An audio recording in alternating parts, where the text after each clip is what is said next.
What is diversity? What is diversity? What is diversity? What is diversity? What is spirituality? Spirituality. Spirituality. How do they diver? How do they diver? How do they diver? How do they convert? How do they convert? How do they convert? How are we different? How are we different? How are we different? How are we the same? How are we the same? How are we the same? What is diversity? What is diversity? What is diversity? What is spirituality? Spirituality. This is Angelo John Lewis for the Diversity and Spirituality Network podcast. In case you're not familiar with us, the Diversity and Spirituality Network is an emerging community of people who are interested in exploring the integration of diversity and spirituality. Now, we all have different opinions as to what that looks like within the network, but for me personally, I see diversity as nothing less than a sacred path in and of itself. If you'd like to know more about us, please visit our website, diversityandspirituality.com. Today, it's my privilege to introduce Douglas E. Cowan, who's a professor of religious studies and social development studies at Rensselaer University College in Ontario, Canada. Doug is the author of several books, including Sacred Space and the Quest for Transcendence in Science Fiction, Film, and Television, and America's Dark Theologian, The Religious Imagination of Stephen King. He's also the co-author of Cults and New Religions, which he co-authored with David Bromley. Doug, welcome to the podcast. Thanks, Angelo. Thanks for having me. Doug, I know you have quite of I'll call it a quixotic religious and spiritual evolution, which we're going to talk about maybe towards the end of this, but maybe you could just sort of give us a little background as to your own, I'll call it religious education. Okay, so the thumbnail sketch would be like this. I was raised in a pretty nominal mainline Protestant home in British Columbia, which means the United Church of Canada. Like so many families in my generation, Mom was the one that took us to church until we were sort of old enough to resist going because we were bored. Dad worked a lot. And to this day, I don't really know what his religious views were. Sort of drift away in my teens exactly the way so many other people do. And for one reason or another, sort of came back to the church. Sort of, for me, it was coming back to a more fundamentalist version. And, yes, there was a girl involved, which sort of speaks to a lot of why people get involved in one religious tradition or another if they move. It's because of social ties. Sort of went back and forth on things for a few years, wound up at seminary in the United Church of Canada, was ordained, served parishes in southern Alberta for 11 years, did my PhD in religious studies, and sort of gradually moved along the path through what I called a while ago positively disposed agnosticism, and then later called straight up atheism. So that's the quick version. That's quite a journey. Yeah, it seems. Now, I know earlier in your career, you spent a lot of time studying what's called new religious movements. That's correct. In your book, Cults and New Religion, which you co-edited, or co-wrote, I should say, you quote Gordon Melton as saying there are more than 2,500 in the United States alone. Many of these is what he characterizes as non-conventional ones. First of all, could you give our listeners an understanding of what new religious movements are, and what's the importance of understanding them? Sure. The importance of the term new religious movements. New religious movements is a kind of least unsatisfactory umbrella term for describing what is often called a cult. Now, the problem, cult has a very technical meaning in the context of religious studies. Cult has a very technical meaning in the context of the sociology of religion. I'm a sociologist, but out in the wild, out in the world, there are very few people who, if you ask them, are you a believer? They will say, yes, we go to the cult down the block. Or, when you say, so what cult do you belong to? People look at you a little bit odd. It's because cult, largely because of the so-called cult wars in the 1970s and 1980s, has such negative baggage attached to it that scholars for years and years and years, the previous generation to me, tried mightily to kind of rescue this term as a reasonable way of talking about religions that are not the mainstream in any given society. And so you had new religious movements, alternative religious movements. Gordon uses non-conventional, which is again, none of these are really satisfactory.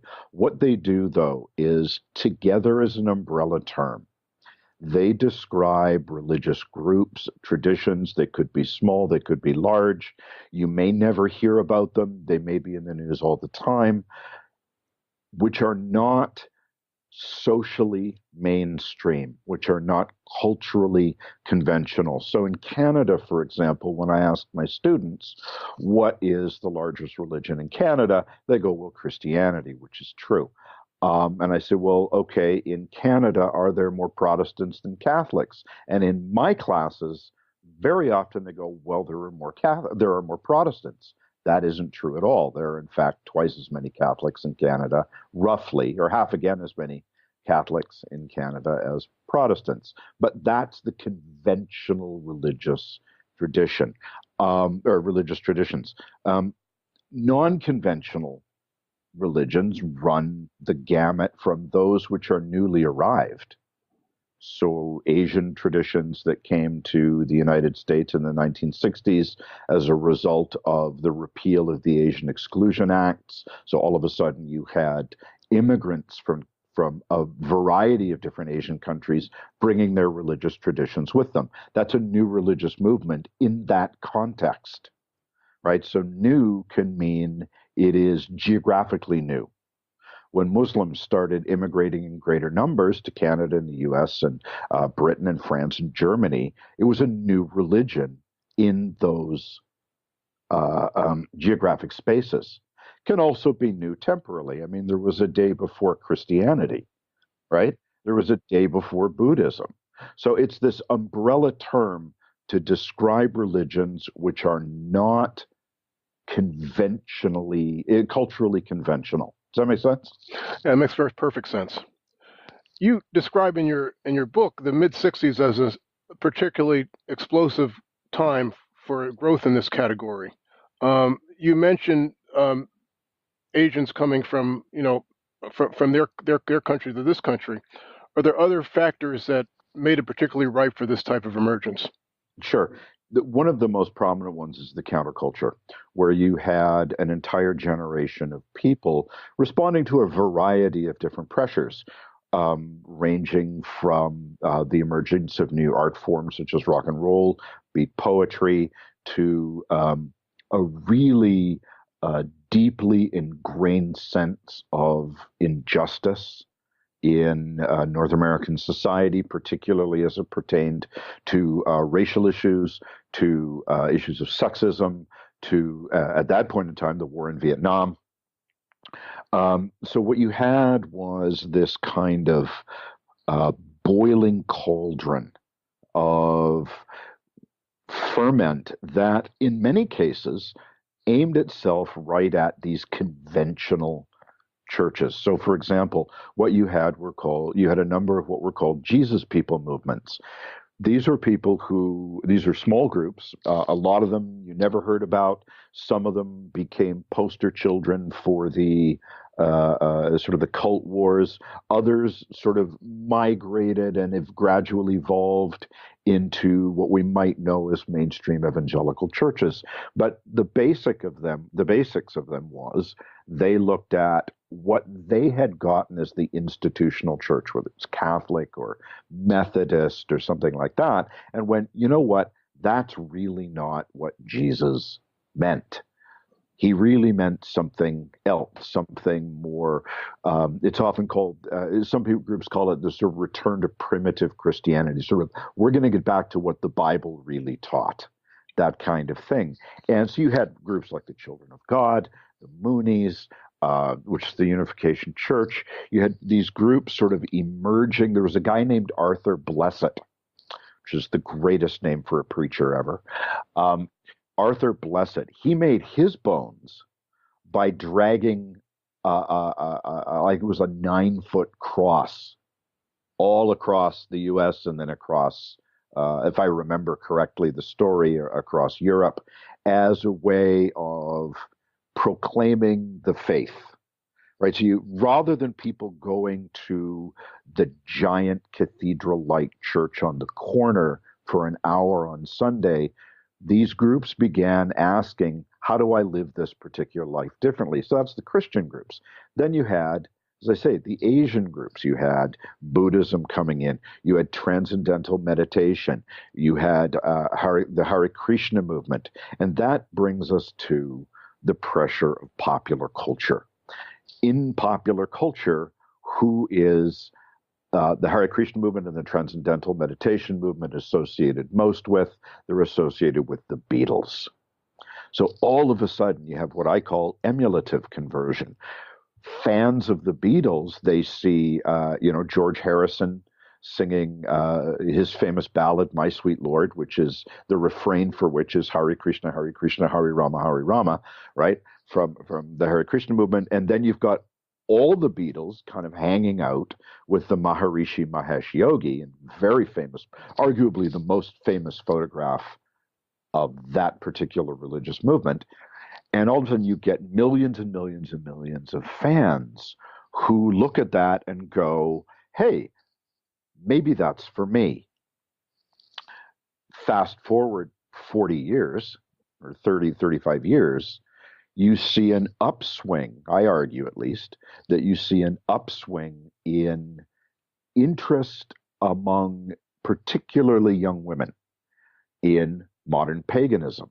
That is, women who are sensitized to issues of sexism in the institutional church are looking for a way to step into what they believe is their own truth, their own spiritual path, and look to Wicca. Well, what brought them to this? What you have is the pop culture pressure of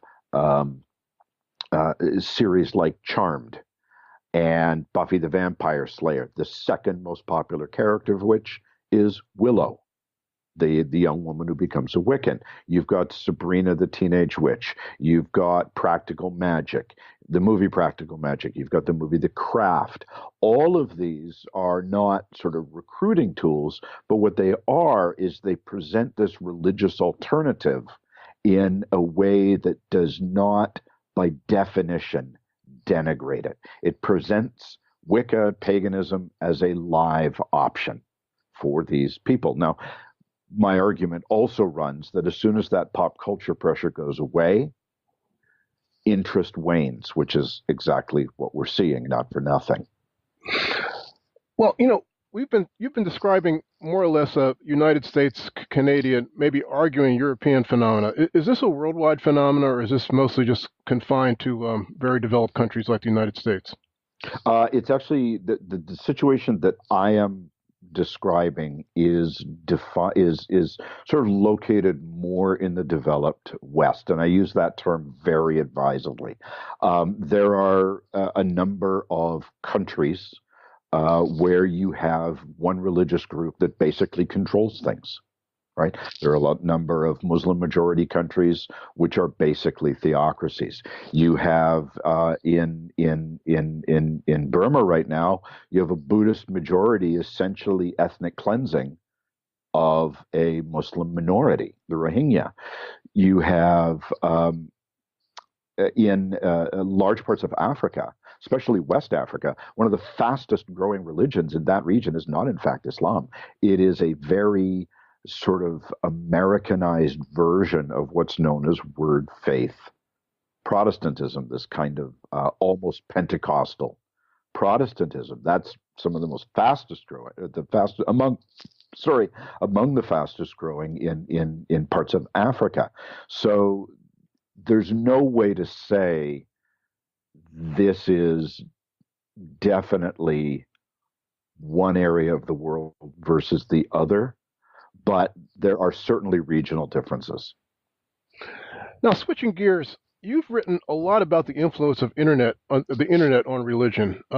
You've co-authored several books and lots of different papers, and I realize the internet is still relatively young.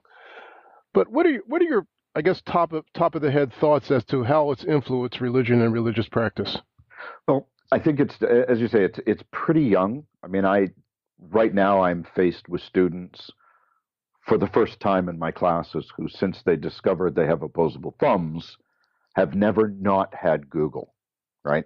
So that's a different kind of it. So they understand the world in a very different way than you and I perhaps do, what we grew up with.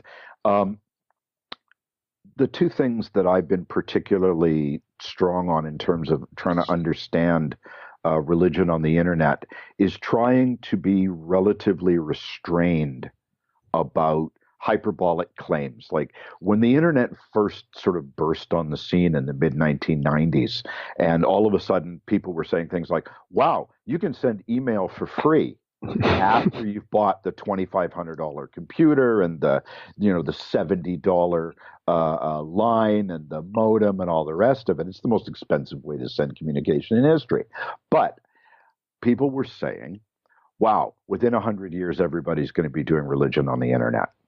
And I say, I was among the first to say, whoa, whoa, whoa, whoa, whoa. Let's just put the brakes on this a little bit. There is a difference between what Chris Helland called religion online and online religion.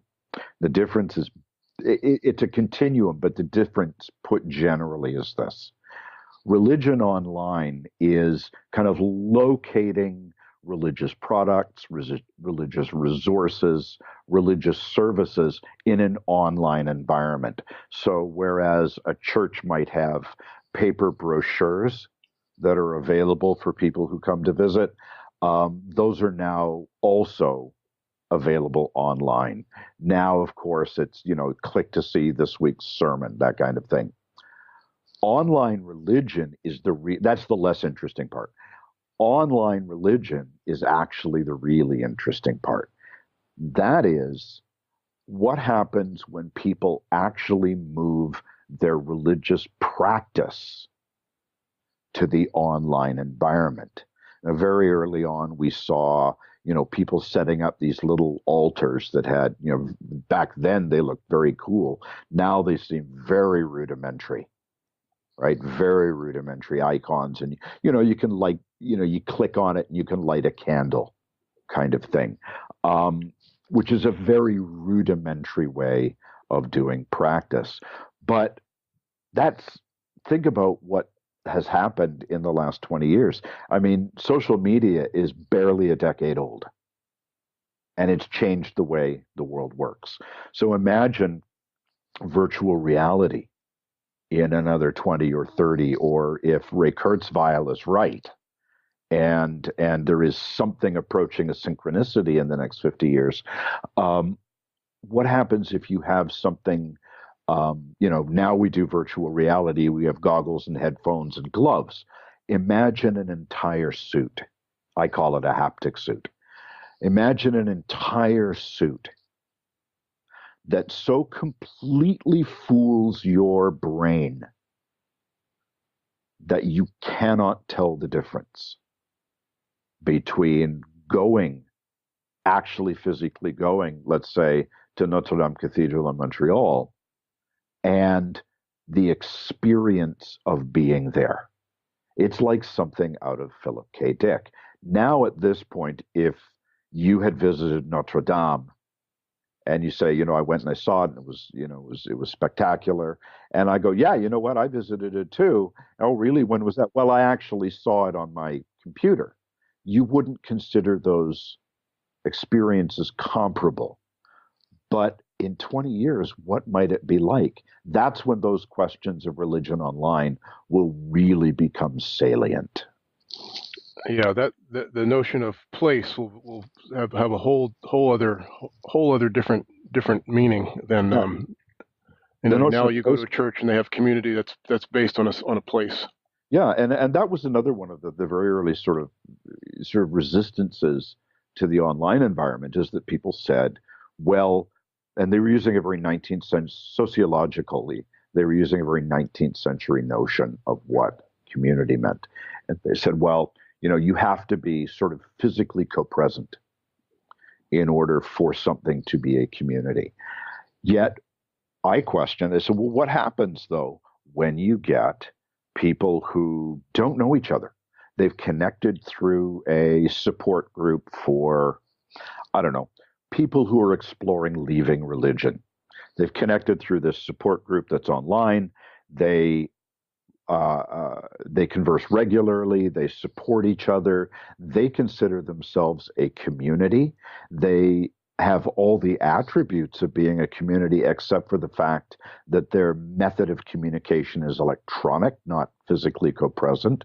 Who are we to say to them, well, no, I'm sorry, but you're just not a community?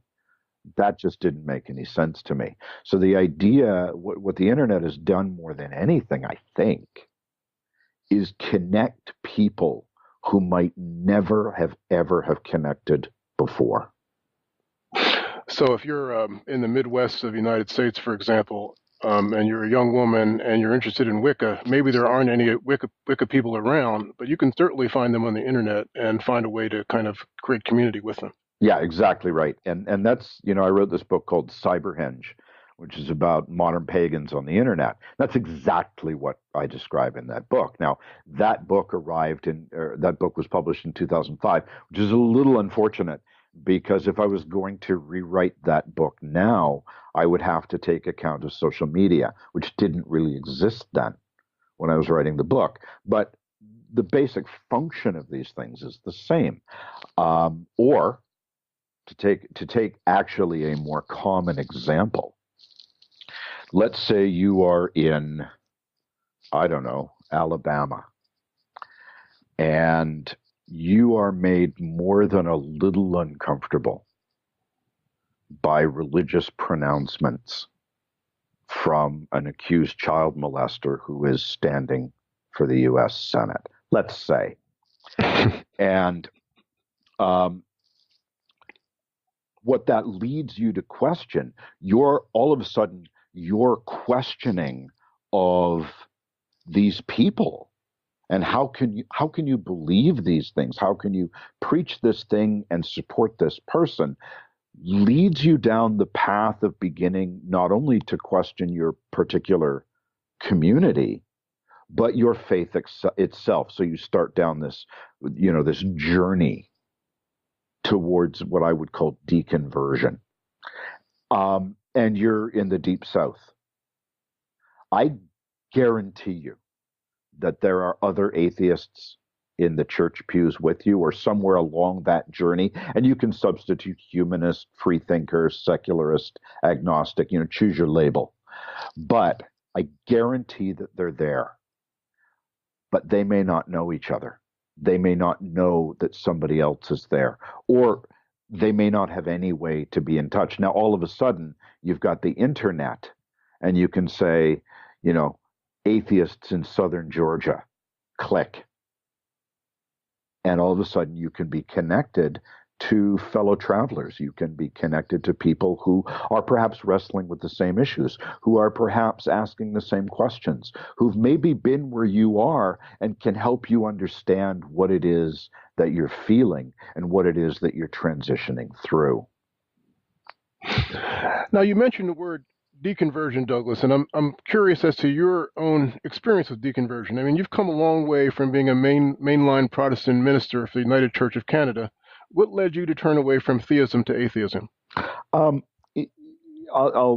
sort of back up one step, then come back to that. And one of the things we know sociologically, and this is really pretty clear, is that conversion, which is to say exchanging one religious worldview for another, is relatively rare historically. Most people are born, live, and die in the religion to which they are born by accident of birth. But when it happens, when conversion does happen, it very often doesn't happen because people change their beliefs. That comes later. what happens is they form stronger social attachments to one particular group of people. Let's say you are a Christian or you were raised nominally Christian, and you move to a new place, and the people who bring you a lasagna because they know you're not going to be able to cook because your gas isn't on yet are the Mormons next door. And they're very friendly, and they say, "Oh, you've got kids. That's great. Well, our kids are about the same age, and they go to this school, but you want to make sure you take them to that bus stop." And they're very warm and they're friendly, and you form this social attachment. And they say, "Do you want to come to church?" And it's only later in the conversion process, which could be a very long process, that people start shifting their theological views. I would argue that the deconversion process, which is to say the process of leaving religion, often has a similar component. You start looking at the people around you and going, there are a few of you that live up to or are living up to or are trying to live up to the values of what you claim to believe. But when you start looking at the truly heinous behavior of people on the basis of their religious beliefs, believing that what they are doing is mandated by God or their God, then at least for me, I started to question, well, not only how deep is their commitment, but what kind of a God would sort of allow this or encourage this kind of behavior. I'll give you an example. One of the standard critiques of the Old Testament, the Hebrew scriptures, is what kind of a God would not only permit, but encourage ethnic cleansing and genocide as a way of creating the promised land for the chosen people. There's no evidence that that actually happened historically, but for my money, that makes it even worse. And you go, well, how do you get around this? Well, there are lots of Christians who say, in fact, I've got books right in front of me that say essentially, actually, the Amalekites, the Hittites, the Moabites, the Hivites, the Jebusites, all these tribes that the sacred story says were wiped out, men, women, and children, at the behest of this God, right? God was actually showing mercy to them by ending their suffering quickly. Wow. And I like, are you kidding me, dude? That's your now. So when I look at that, and this circles back to my own sort of religious journey. In the United Church of Canada, when you take your first parish, your first pastorate, you're what's called settled. It's like being posted in the military. You have some say over where you go, but not a lot. They pretty much decide where you're going to go. So I grew up on Vancouver Island. I was settled in this very small town in southern Alberta called Cardston. Now, Cardston, in the 1880s, was the northern line of Mormon advance. When the Mormons were sending sort of caravans out of Utah because they were wrestling with what were known as the Edmunds-Burke Acts, which were the anti-polygamy laws. Utah wanted to become a state. The United States government said, we're not going to have a polygamous state. So they sent these caravans. And one of them was led by a guy named Charles Card. And he stops at the first place of good water north of the Canadian border. There's a place called now called Lees Creek. And he establishes Cardston. First Mormon temple city in Canada. And about 5,000 people. And 4,500 of whom are Mormons. So I get the phone call from the United Church, say, we're thinking of Cardston for you. And I said, that's fine. I don't know anything about it. And they said, well, how do you feel about interfaith dialogue? And I said, fine. Why? And they said, well, and I still remember this. He says, well, there are some Mormons there. Out of 5,000, 4,500. Wow. So I go there and I think, I think, well, I don't know anything about Mormon. I worked for a Mormon once. I don't know anything about, them. So I'm completely ignorant. I go to my local Christian bookstore and I say, what do you got on Mormons? And they say, oh, we got the best book available. Awesome. So they hand me this book called The God Makers. And I take it home and I'm reading it and I'm going, they are sending me to Mars. I mean, do you know what these people believe and what they do? And holy shit. So I go there and what do I find? You know what? I find they're like everybody else.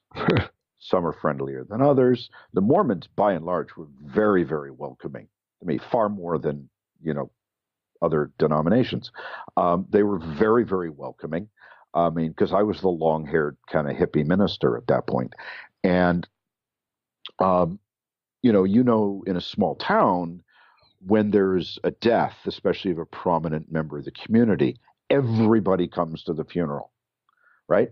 I had a church, the United Church could seat comfortably 80 people, maybe. So every time there was a funeral, the very first people to call me would be the Mormon bishops. And they would say, we've heard so-and-so has passed away. You just let us know if we can help. And what they meant by help was, can we give you the space to have the funeral? So I would very often do funerals in the big Mormon stake centers because they were the biggest rooms in town. They never once put any conditions on it. They never once charged us for it. They never once did anything other than unlock the doors and say, our space is your space. So what that got me thinking was this incredible disconnection between what I'd read and what I experienced. Right? So I started researching this group that I later came to call the Christian countercult, which is if you go into any Christian bookstore and you look for the shelves that are marked cults and other religions, world religions, false spirituality, spiritual warfare, the labels vary. These are the people that I wrote about. And it is not, Angelo, it is not too much to call this very simply Christian hate literature. Mm. And this became my PhD, my dissertation. And as I'm writing this, that whole sense of these are really, really vile, not all of them, but some of them are just truly vile human beings if you believe these things. If you say that genocide was God's merciful act, so your suffering was over quickly, you are simply a vile human being, full stop. And so that got me thinking, and so gradually I moved through this stage that I called positively disposed agnosticism, which was my way of sitting my butt firmly on the fence. Let's be clear. Coming out as an atheist was later because so when Sacred Space, the book on science fiction, was published, The Atlantic did a very long interview, 6,000 words or something, very long interview. And, we talked about the book, and somewhere in there, they asked the obligatory question, so what do you believe? And I said, well, I used to be this. Now I'm what I call a positively disposed agnostic. And my mom reads the article. She's very proud. What do you think that she focused on? Positive agnosticism. Right. None of the rest of it mattered. Right. It was highlighted with a flag. And she calls me up and she says, oh, Dougie, I'm so proud of you, blah, blah, blah. And she says, but I noticed that you're calling yourself an agnostic, and you can hear sort of the fear in her voice. And I said, it's okay, Mom. It's all right. She says, well, you still believe something, don't you? I said, sure I do. I believe all kinds of things. I believe that it's better to be kind to somebody than it is to be mean. And I don't need a God to tell me that. Mm. I believe it's better to try to make the world a better place than to make it a worse place. And I don't need a God to tell me that. And she said, well, what do you actually mean by agnostic? And I said, well, what I mean is, I don't know if there's anything. I'm not smart enough to know if there's anything else out there. And by the way, neither is anybody else, the church notwithstanding. But the positively disposed part is I'd like to believe that there is. Now I'm more comfortable calling myself an atheist in the sense that I still don't know if there's something else out there. But what I do know is that Zeus doesn't exist anymore.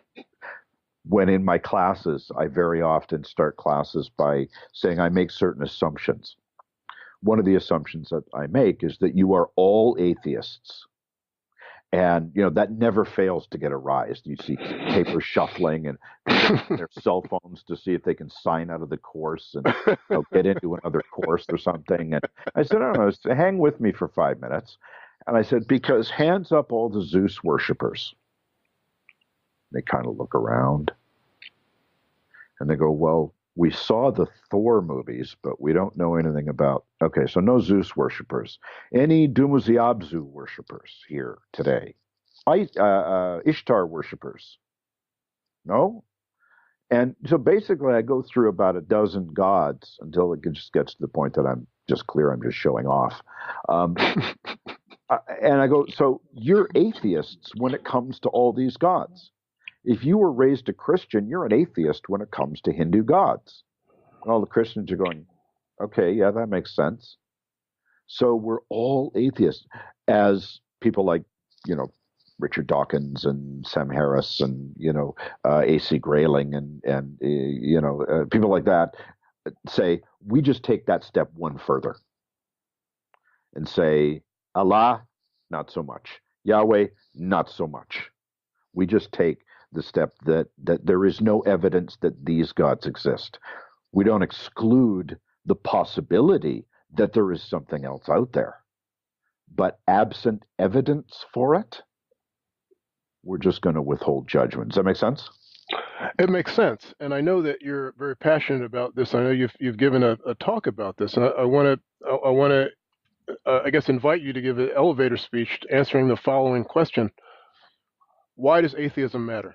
Well, I'm actually in the middle of writing a book called Why Atheism Matters, which hopefully will be available at fine bookstores everywhere. But there's a couple of reasons I particularly think that atheism matters. One is that people matter. And depending on what you look at, depending on which country you look at, and we'll stick with the sort of the democratic West. In Canada, for example, if you take all the Buddhists, all the Jews, all the Hindus, all the Quakers, all the Muslims, all the Jains, all the Sikhs, all the Mormons, and all the Jehovah's Witnesses, and probably a handful of others, pagans, you put them all together, there are 3 times as many people in Canada who identify as being of no religious belief, whether that's atheist, agnostic, or simply no religious affiliation, as there are all of those others put together. You've got countries in Europe, Germany is one, Denmark is another, where there is still a state tax imposed on religious believers as a way of supporting state churches, even though religious attendance in those countries is on the severe decline. So in the United States, that nuns category, N-O-N-E-S, that nuns category, last stuff I saw, and I admit it's a couple of years old, so there's 60 million people who identify as nuns, and that number is growing. Well, that's very nearly twice the population of Canada. So what you have is a lot of people who are somewhere along this journey that I talked about earlier. The problem is when you look at trust measures for people who call themselves or are willing to come out as atheists, or who call themselves agnostics because they recognize the danger in coming out as an atheist, there's a lot of sociological data that indicate that the trust level of atheists, which is measured by things like, who would you rather have move in next to you? Who would you rather have marry your son or daughter? That kind of thing, is just slightly above rapists. Mm. Now, there's also very good evidence that indicates that the more rapists and child molesters you know, the less you like rapists and child molesters. That just makes sense. The opposite is true for people who are non-believers. The more people get to know atheists, the more antipathy towards atheism actually drops. That makes sense as well, because they realize that these people are just people.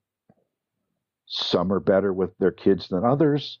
Some are better drivers than others. Some will help you hang your Christmas lights, others won't. They're just like everybody else. And so it matters because in liberal democracy, one of the fundamental principles of a liberal democracy is not majority rules. That's a mistake. People seem to think that that's because there are a lot of so-called democracies that have made huge mistakes by virtue of majority rule. So it's not that. What characterizes the strength of a liberal democracy is not how it treats the majority, but how it protects and safeguards the rights of at-risk minorities, whether those at-risk minorities are at risk by virtue of skin color, by virtue of creed, by virtue of sex, even though women are not in the minority. How you protect the rights of those and safeguard the rights of those who are culturally marginalized, culturally disadvantaged, is precisely the degree to which you can claim honor as a liberal democracy. I believe that very, very strongly. Now, so that's one reason. The second reason is religion is an idea. Religions are ideas. Yes, they have practices associated. Yes, they have institutions associated. But at base, they are a set of ideas into which people are socialized and to which they give assent, which is weakly reinforced, right? The idea that one particular set of ideas should be immune from criticism, should be immune from questioning, should be immune from comment, strikes me as madness. And for this, and this is where I tend to get a wee bit passionate about this kind of stuff, I think back to Valentine's Day, 1989. Valentine's Day, 1989 is when the Ayatollah Khomeini, the theocratic leader of Iran, issued a fatwa suborning the murder of Salman Rushdie for the crime of writing a novel called The Satanic Verses. And if you read Rushdie's autobiography, and I recommend that people do, he talks about what it's meant for him since those days. I mean, I remember when PEN Canada, the freedom to write movement worldwide, when PEN Canada essentially smuggled Salman Rushdie into Canada in order to give the keynote speech, the annual meeting. Fast forward to the Danish cartoons. Fast forward to Charlie Hebdo.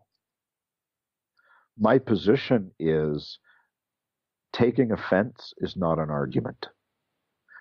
I can say, somebody says to me, when somebody says, especially it seems in Canada, when somebody says, if I say to you, Angelo, that really offends me, it is as though I am enjoining you to change your behavior so that I am not offended, that your offense trumps whatever point I'm trying to make, whatever behavior. And I simply don't accept that as an argument. Religious people say things that offend me profoundly every day. And I have the right to my offense. I can critique, I can argue, I can write books, I can public speak, that kind of thing. But simply because I'm offended does not take away their right to give assent to these ideas. In the same way, religion has or should have absolutely no special privilege in this regard. The problem is it does. In the wake of the Danish cartoons, in the wake of Charlie Hebdo, it's very easy and very quick to find major denominations, the Roman Catholic Church, the Anglican Church, saying things like, it's very terrible that these things happened. Nobody, free speech is sacred, except free speech cannot be used to denigrate or criticize somebody's religious beliefs, to which somebody like me says, why the hell not? It's just an idea like everybody else's. Does that make sense? Makes good sense. So those are the two of the things, if I had to draw of the 8 or 10 reasons that I give in this talk, those are the two that kind of bubble to the surface right now. So let me just close with a I guess a personal question, Doug. I mean, I imagine at one time your personal religious practice brought you some sort of sense of inner peace or coherence to your inner life, right? For whatever reason. So, as an atheist, is there something that now replaces that for you? Yeah, I mean, that's a really good question, because one of the, and I'll answer it in a couple of ways. One of the consistent criticisms that is often made, this one particularly from Christians, about atheism, is without sort of Christendom in that sort of broadly construed way that held dominance for 1,500 years, you wouldn't have communities. You wouldn't have these wonderful architectural edifices like the Gothic cathedrals. You wouldn't have these glorious pieces of music like Beethoven's Ode to Joy. You wouldn't have this wonderful artwork like Michelangelo's David or Leonardo's The Last Supper, right? You wouldn't have these. And therefore, Christianity must have some value. It must have truth. Well, I mean, that's a complete straw argument, in the sense that you're probably right. We might not have had Ode to Joy. We might not have had The Last Supper. We probably wouldn't have had David. We wouldn't have the Gothic cathedrals, but we would have had the architects. We would have had Michelangelo. We would have had Leonardo. We would have had Beethoven, and they would have produced something. Would it have been better? Maybe. Who knows? We don't know that. So the idea that without religion, these things can't happen is absurd. Second thing is they make the same argument about community. Well, without churches, where would we be? Well, I don't know. We'd be somewhere. I mean, there are a lot of, you may have heard of sort of secular societies and these groups of people who are variously along the path toward atheism, meeting often on a Sunday, to share stories, and you read from, Christopher Hitchens and things like that, and to support each other. And people go, well, that's just church for atheists. And at this moment in time, that may be. But to paraphrase Jeff Goldblum's character from Jurassic Park, community finds a way. For me, now, my community is much, much smaller. I have my my work at the university, but where I get my community is at the karate dojo, of which I'm a part. And I very particularly, I don't know if you're familiar with the difference between do and jutsu as it relates to martial arts. One is throwing, one's hitting. Yeah, not so much. Try. That's okay. That's all right. When you come up to Canada, you can come and train with us. But here's the thing. Jutsu means technique. Jutsu is like jujutsu. These are the techniques of combat designed to defeat an opponent. Do, which is the Japanese version of the Chinese word Dao, means the way, which is to say, the practice of this art as a way of life, as a way of giving meaning to one's life. So when I teach people karate, I'm very clear from the beginning. I am not teaching you how to fight. I'm teaching you an art that can become a way of life for you. In fact, our senior teacher says, you make friends through karate, which seems counterintuitive, but except when you consider that idea of do, like the way. So for me, I simply found a different way of finding community, of finding meaning in my life. It just doesn't have to have reference to some, supernatural overlord or a set of invisible friends. Every person it's going to be different for, right? Maybe they'll find it in, I can't begin to imagine. But once people move out of the constraints of you must be a part of a church or a temple or a synagogue, whatever, in order to have community, once that idea goes away, I can only imagine what different versions of the flourishing of community might take. And I think that some are going to be better than others. Some are not going to last. But the one thing I know to be true is that some will. This has been a very provocative, very interesting conversation. I've learned a lot, and I hope our listeners learned a lot. And Douglas, if people want to contact you or know more about your work, obviously there's an Amazon page for you, and they can go to the website for the school. But is there any other way that people can connect with you? Or yeah, if people want to email me, I'm always happy to receive emails, and I do the best I can. There's always sort of a flurry of them after a talk or something, but I always do try to answer all of them.